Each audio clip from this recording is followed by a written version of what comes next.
Hello students, तो हम पढ़ रहे थे कॉमर्स और कॉमर्स में हम पढ़ रहे थे मैनेजमेंट की यूनिट। मैनेजमेंट में हमने बहुत सारे मैनेजमेंट के फंक्शंस पढ़ लिए थे। अब हम कंट्रोलिंग पढ़ रहे थे। कंट्रोलिंग में मैंने आपको बताया था ज्यादा लंबा चैप्टर नहीं है, तो आज के वीडियो में कंट्रोलिंग हम एंड कर देंगे। कुछ 2-3 टॉपिक्स बचे हैं जो हम आज के वीडियो में कवर करेंगे। End of control, management by exception and most important relationship between both planning and controlling. तो इनमें क्या रिलेशनशिप होता है, बहुत इंपॉर्टेंट है।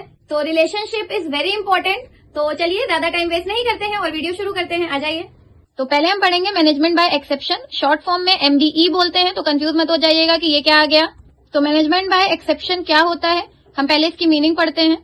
तो under this principle only matters which are exceptional are reported to top managers, less important matters are left to be dealt at lower level of management.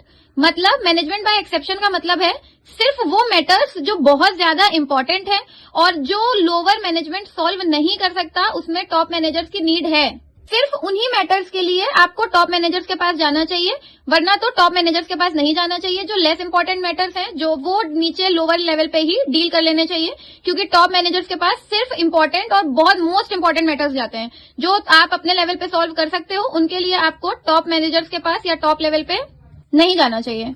तो जितने भी ऐसे मैटर्स हैं वो नीचे ही सॉल्व कर लेने चाहिए। Next is span of control. Although ये आपके सिलेबस का पार्ट नहीं है, बहुत ज्यादा इससे आपके सिलेबस में नहीं आता है, बट क्योंकि MCQs वगैरह में आ सकता है, इसके लिए हम मीनिंग पढ़ लेते हैं। और मीनिंग तो आपको आई थिंक हर चीज की पढ़नी चाहिए, भले ही वो रिड्यूस सिलेबस है, बट एटलीस्ट मीनिंग पढ़ के जाओ, ताकि अगर MCQs वगैरह या 1 मार्क अदर्शन रीजन आप कहीं पे भी फंस जाए तो आपको ये नहीं होना चाहिए कि आउट ऑफ सिलेबस है, क्योंकि 1 मार्क क्वेश्चन आ सकते हैं रिड्यूस सिलेबस से भी। तो स्पैन ऑफ कंट्रोल की हम मीनिंग पढ़ते हैं। It means number of subordinates that direct report to a manager.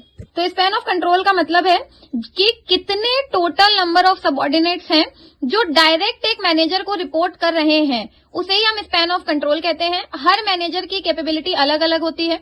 कुछ मैनेजर्स एक साथ बहुत सारे लोगों से डील कर लेते हैं, कुछ मैनेजर्स ज्यादा पर्सन्स को, ज्यादा एम्प्लॉयज को डील नहीं कर पाते हैं। तो जितना ज्यादा एक मैनेजर या टॉप एग्जीक्यूटिव सबऑर्डिनेट से डील करता है, उसका स्पैन ऑफ कंट्रोल उतना ही वाइडर होता है। तो स्पैन ऑफ कंट्रोल का मतलब सिंपल सा है, कोई डिफरेंट नहीं है, कोई बहुत ज्यादा कुछ नहीं है। नाम में थोड़ा सा अजीब लगता है कि स्पैन ऑफ कंट्रोल ये क्या नई चीज आ गई, तो नथिंग इज न्यू। सिंपल है कि टोटल नंबर ऑफ सबऑर्डिनेट्स कितने हैं जो डायरेक्ट एक मैनेजर को रिपोर्ट कर रहे हैं, किसी भी टीम लीडर या किसी और एग्जीक्यूटिव को नहीं कर रहे हैं। इसे ही हम स्पैन ऑफ कंट्रोल बोलते हैं। Next relationship, and this is very important, relationship या comparison between planning and controlling. Relationship ज्यादा क्वेश्चन में पूछता है और ये बहुत इंपॉर्टेंट है। अगर आपके स्कूल में भी जो एग्जाम्स हुए उसमें भी ये शायद पूछा गया हो, अगर नहीं पूछा गया तो बोर्ड में आपको 2 नंबर, 1 मार्क, 6 नंबर, 4 नंबर, 5 किसी ना किसी में तो मिलेगा ही मिलेगा, क्योंकि ये रिलेशनशिप प्लानिंग और कंट्रोलिंग के बीच में बहुत ज्यादा इंपॉर्टेंट है। तो इसको बहुत अच्छे से आप लोग समझिएगा। तो ये प्लानिंग है, ये कंट्रोलिंग है। देखते हैं इन दोनों के बीच में क्या रिलेशन है। Planning, it is a pre requisite for controlling. Planning जो है वो कंट्रोलिंग के लिए ही करी जाती है और प्लानिंग पहले से कर ली जाती है, कंट्रोलिंग उसके बाद आता है। फर्स्ट सबसे पहले हमने पढ़ा था मैनेजमेंट फंक्शंस ऑफ मैनेजमेंट, जब हमने यूनिट पढ़नी शुरू करी तो उसमें हमने पहला फंक्शन भी प्लानिंग ही पढ़ा। कंट्रोलिंग में क्या है, it requires standards with which performance can be measured. ये वो स्टैंडर्ड्स हैं जिनसे हम जो भी काम हुआ है वो एक मेजर कर सकते हैं, परफॉर्मेंस जज कर सकते हैं कि कैसा काम ऑर्गेनाइजेशन में हुआ है, एम्प्लॉयज ने कैसे किया है, क्या किया है। अगर कुछ गड़बड़ हुआ है तो हम उसे यहीं पे ही करेक्ट कर सकते हैं। तो प्लानिंग के थ्रू एक पता चल जाता है कि क्या है कंट्रोलिंग, और कंट्रोलिंग में स्टैंडर्ड होते हैं, इसमें परफॉर्मेंस का मेजरमेंट होता है कि परफॉर्मेंस अकॉर्डिंग टू प्लान है या नहीं है, और अगर नहीं है तो उसमें क्या चेंजेस कर सकते हैं। नेक्स्ट पॉइंट क्या है, it provides standard for controlling.